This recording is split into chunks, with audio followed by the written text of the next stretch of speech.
বাংলাদেশে ই কমার্সের একটা ম্যাসিভ অপরচুনিটি আছে, চ্যালেঞ্জেসও আছে।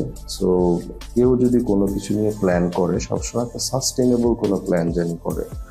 জিরো থেকে একটু জাম্প করলাম, তারপরে হঠাৎ করে হ্যাঁ, অ্যাম্বিশিয়াস হওয়া ভালো। অ্যাম্বিশিয়াস হয়ে হঠাৎ ফার্স্ট স্টেপ করে হঠাৎ করে 10 স্টেপ পর্যন্ত এক্সপ্যান্ড করতে হলে অনেক কিছু চিন্তা করতে হয়, যেমন আমার ইনভেন্টরি সাপোর্ট দিতে পারবো নাকি, বা আমার 10th স্টেপে যাওয়ার পরে যদি কোনো সেলটা বন্ধ হয়ে যায় আমার কোম্পানি কি চলবে নাকি না। কুইক গ্রোথ যেগুলো ভালো জিনিস হলো, ওটা যেমন কুইক হয়, এটা ফল করার সময় কুইক ফল করে। তো আমি নতুন এন্টারপ্রেনারদেরকে বলবো টু কিপ ওয়ার্কিং হার্ড, এবং কোনো প্ল্যান করলে অলওয়েজ আমি মাথায় রাখি যে আমি এটা সাস্টেন করতে পারবো। আদারওয়াইজ ই কমার্সের যে ভলাটাইল এনভায়রনমেন্ট থাকে, কখনো এক্সটার্নাল কোনো ইয়েতে অলওয়েজ দেখা যায় যে অনেক কোম্পানিরই বন্ধ হয়ে যায়। সো নতুন এন্টারপ্রেনারদের জন্য আমার একটাই রিকোয়েস্ট থাকবে বা অ্যাডভাইস থাকবে, সাস্টেনেবল প্ল্যান চিন্তা করতে, যে আমার 1 বছরের স্যালারি আছে, আমার এনাফ স্টাফ আছে নাকি গ্রো করার জন্য, আগেই গ্রো করার পিছনে টাকা খরচ হবে, ইনভেন্টরি সাপোর্ট। সো এটাই।